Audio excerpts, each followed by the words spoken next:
Kadang konflik dalam hubungan tidak terjadi karena kurangnya cinta. Seringkali, dua orang sebenarnya masih saling peduli, masih saling ingin memperbaiki keadaan. Tetapi tetap saja, pertengkaran yang sama terus terulang. Hal kecil seperti lupa membeli sesuatu, menunda pekerjaan rumah, atau tidak menjawab pesan, bisa berubah menjadi perdebatan panjang. Jika pasangan Anda memiliki ADHD, situasi seperti ini bisa terjadi lebih sering. Bukan karena seseorang tidak peduli, bukan juga karena seseorang sengaja membuat masalah, tetapi karena cara kerja otak dalam mengatur perhatian, emosi, dan prioritas bisa berbeda. Dalam video ini kita akan membahas bagaimana memahami dinamika tersebut, dan bagaimana pasangan dapat berhenti saling menyalahkan, lalu mulai bekerja sebagai satu tim. Dalam banyak hubungan yang melibatkan ADHD, konflik seringkali tidak dimulai dari masalah besar, justru sering dimulai dari hal-hal yang terlihat sederhana, misalnya lupa membayar tagihan tepat waktu, menunda membersihkan rumah, atau lupa melakukan sesuatu yang sudah dijanjikan.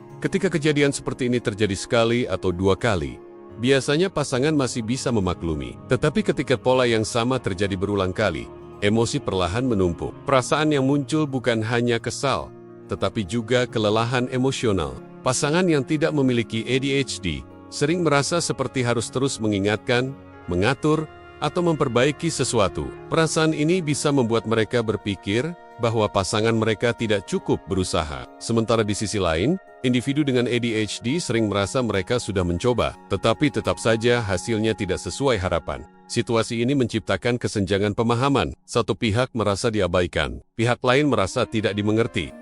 Salah satu kesalahpahaman terbesar tentang ADHD adalah anggapan bahwa masalah utamanya adalah kurangnya niat atau kurangnya usaha. Padahal, ADHD berkaitan dengan fungsi yang disebut executive function, yaitu kemampuan otak untuk mengatur aktivitas mental. Fungsi ini membantu kita memulai tugas, mempertahankan fokus, mengatur prioritas, dan menyelesaikan sesuatu sampai selesai. Ketika sistem ini bekerja kurang stabil, seseorang bisa mengetahui apa yang harus dilakukan, tetapi tetap kesulitan melakukannya secara konsisten. Bayangkan seperti seorang manajer proyek di dalam otak. Manajer ini bertugas mengatur banyak hal sekaligus: jadwal, prioritas, dan keputusan. Pada otak dengan ADHD, manajer ini sering bekerja dalam kondisi yang sangat sibuk dan mudah kewalahan. Akibatnya, hal-hal yang bagi orang lain terasa sederhana bisa menjadi jauh lebih sulit untuk dikelola. Ketika satu orang dalam hubungan merasa harus terus mengingatkan, merapikan, atau menyelesaikan banyak hal sendirian, muncul sesuatu yang disebut mental load. Mental load adalah beban pikiran yang muncul ketika seseorang harus terus memikirkan apa saja yang perlu dilakukan dalam kehidupan sehari-hari. Jika beban ini berlangsung lama, perasaan yang muncul bukan hanya lelah,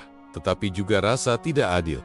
Di sisi lain, individu dengan ADHD sering merasa mereka selalu berada dalam posisi yang salah. Setiap kesalahan kecil terasa seperti bukti bahwa mereka gagal. Perasaan ini bisa menimbulkan rasa bersalah, malu, atau frustrasi. Akibatnya mereka bisa menjadi defensif atau justru menarik diri dari percakapan.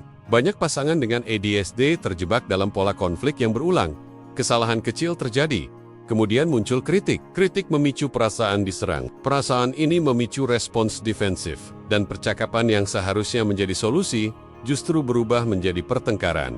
Jika pola ini terus terjadi, hubungan perlahan terasa seperti medan pertempuran kecil yang berulang. Padahal seringkali kedua orang sebenarnya memiliki tujuan yang sama: kehidupan yang lebih teratur, hubungan yang lebih tenang, dan rasa saling mendukung. Langkah pertama untuk mengubah dinamika ini bukan langsung memperbaiki semua kebiasaan. Langkah pertama adalah mengubah cara melihat masalah. Ketika ADHD dipahami sebagai kondisi neurobiologis, percakapan berubah dari siapa yang salah menjadi apa yang bisa kita lakukan bersama. Pemahaman ini tidak berarti semua perilaku harus dimaklumi, tetapi pemahaman membantu kedua pihak melihat masalah secara lebih objektif. Dan dari sinilah ruang untuk solusi mulai terbuka. Banyak konflik dalam hubungan muncul karena kita terlalu mengandalkan ingatan. Padahal otak manusia pada dasarnya tidak dirancang untuk menyimpan semua informasi harian secara sempurna. Bagi individu dengan ADHD, tantangan ini bisa menjadi lebih besar. Karena itu banyak ahli menyarankan menggunakan sistem eksternal, kalender bersama, checklist visual,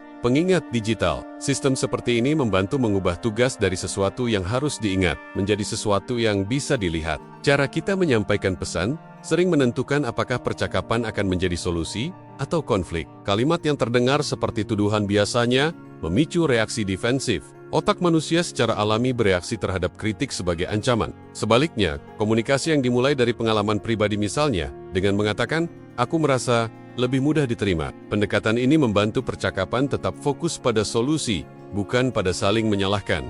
Hubungan yang sehat tidak selalu berarti semua tugas dibagi secara identik. Seringkali lebih efektif jika tugas dibagi berdasarkan kekuatan masing-masing. Beberapa orang sangat terorganisir, beberapa orang sangat kreatif. Banyak individu dengan ADHD memiliki kemampuan berpikir cepat, ide kreatif, dan energi yang tinggi dalam situasi tertentu. Jika kekuatan ini dikenali dan diarahkan dengan baik, mereka bisa memberikan kontribusi yang sangat berharga dalam hubungan. Salah satu jebakan dalam hubungan adalah melihat pasangan sebagai proyek yang harus diperbaiki. Padahal, hubungan yang sehat bukan tentang mengubah seseorang menjadi versi yang kita inginkan, tetapi tentang menemukan cara untuk hidup bersama dengan perbedaan yang ada. Ketika kedua orang mulai memahami cara kerja otak masing-masing, hubungan bisa terasa jauh lebih ringan.